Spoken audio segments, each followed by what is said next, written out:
So lately I've been looking through a lot of Instagram pictures and just the new plants that are popping up as the summer months are coming in during 2021. And I've just found so many plants that have like already been around, but that I'm just kind of discovering now that are my new favorite like plants as far as looks go. And I just kind of wanted to share those with you. It's a short list, but it is extensive in my opinion. Like, these are drop dead gorgeous plants, and I hope everybody agrees with me, but obviously it is my opinion, so if you disagree, that is totally fine. Just let me know which plants are your favorite in the comments down below.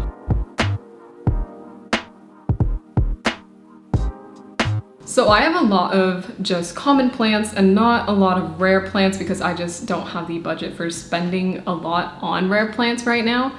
So as far as like familiarity with common plants, I'm really familiar, but when it comes to uncommon or rare plants, I'm not as familiar. So a lot of these plants, like I said, might have been around for quite a long time. I just wasn't aware of them and I just didn't see them all that much. It wasn't until I got into Instagram and I started really digging into these new like influencers in the plant space that I saw all these incredibly beautiful rare plants that they have. And of course, these are all plants that are like pretty expensive, so I'm not expecting to get any of them anytime soon, but these are like dream plants that I wouldn't even bother putting on a wish list because I don't think I'd ever be able to get there. So the first one's been around for quite a long time and I don't think it's as expensive as maybe some of the others in this list, but it is a Variegated Maranta, and like I said, these ones are not like uncommon, but it is just more common to get a Maranta with just a little bit of variegation. So for example, I just have 2 of these Marantas and they're mostly non-variegated, but I have a couple leaves that are variegated and I literally love those leaves so much. And I'm waiting till it gets long so I can propagate it and then make a full plant of just Variegated Maranta. And like I said, these aren't super like expensive at all. You can probably find them for the exact same price as regular Marantas just because they're so easy to grow and everything. But it's just so rare to find a full plant of it and one that's like actually healthy and thriving as well. That is just like, I kind of just have to do it myself at this point. But I just think it's such a pretty plant, and with the super high variegation, it just looks incredible to me. And even though it's like a common one that everybody has seen and everybody likes for the most part, I don't think it will ever get old for me. The next one is actually the Pink Lady Pepperomias. And I haven't seen one of these ones in person. I don't think they're super rare. And again, it's not as expensive as I anticipated it being because Pepperomias are pretty easy to propagate and pretty easy to grow more of. And I find that the variegation is a bit more like stable since you can grow it from a completely like separate leaf. I imagine this one isn't as pricey as some of the others on this list, but I just think these are the prettiest plants. And I've seen some people in my area selling them on like purge pages and that sort of thing, but I just haven't been able to get my hands on it because I'm just not quick enough, and unfortunately my internet connection is just not good enough. I find that every time I go to hit sold on the plant, there's like 5 people that beat me to the punch and I just never end up getting the actual like plant that I want. But that's okay because I'll just keep my eyes out. But this plant is seriously gorgeous, and every time I see it on my Instagram feed, it blows me away. I love it so much, and it's definitely like on my wish list that is like kind of in the back of my mind. Like, it's not actually like a wish list that I see as attainable necessarily, but it definitely is there where if I ever find it, I will snatch it up the first chance I get. Now the next one is one that I hadn't heard about until very recently. And I know I say that I didn't like Hoyas, but there are a lot of Hoyas that are really pretty to me. And this one is called a Hoya Carnosa Wilbur Graves, I believe. And once again, it's one that I haven't seen in person, and I'm not sure the price point on this, but I am willing to bet it's very expensive. And once again, it's no surprise to anybody, I'm sure, but it's got those blue, green, silvery kind of toned leaves, and I think that's why I like it so much. But on top of that, the leaves are just very thick, and it just looks like a really nice plant, and especially when you get it nice and full, I think it's gonna be very pretty.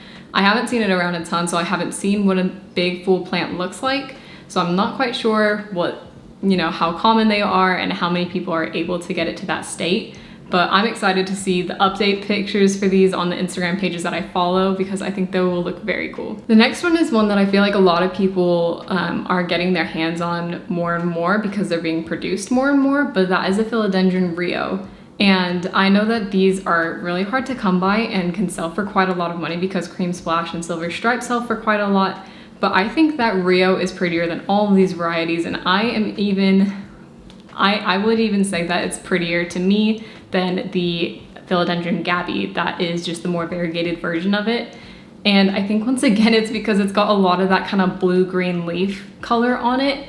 And I've seen, I think, one full plant of Philodendron Rio, and it, like, I don't know, it just is a really pretty plant to me. So this is one that I wouldn't spend the money on it necessarily, because I don't think I could bring myself to do that, because what if something happens to it and that sort of stuff.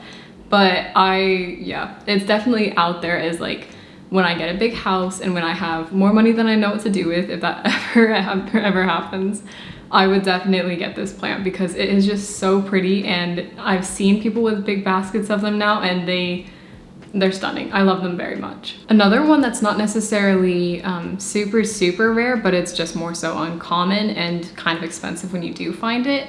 But yeah, it's a Philodendron Florida Ghost. And this one is one that a lot of people have if they do start collecting rarer or uncommon plants. And it's one that I didn't really like when I first saw it, but I think it's just grown on me so much since the first time I saw it.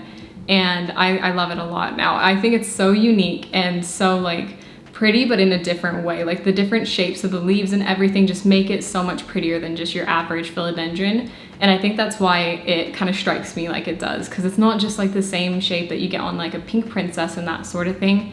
So it's really unique, and I think it just kind of adds a bit more of that like jungle feel to your house if you do have it. And while we are on the train of philodendron that I didn't like when I first saw them, but now think they're really pretty, Philodendron Bromeliad, but the variegated version, is gorgeous. I didn't think so when I first saw them, because I only saw it as small little cuttings, but then I saw a really big full plant of it and I was blown away. I thought it was so cool and so unique. I still really like my plain one that I have, and he's just as good in my opinion, but the variegated version just brings something a bit more special into your space, and I really find it really pretty now. And then lastly, and this plant is a bit of an outlier from the rest of the plants on this list, but it's the Iron Cross Begonia, and I only recently saw this, and I just thought it looked so cool, so unique, and the leaves on it can get so incredibly big.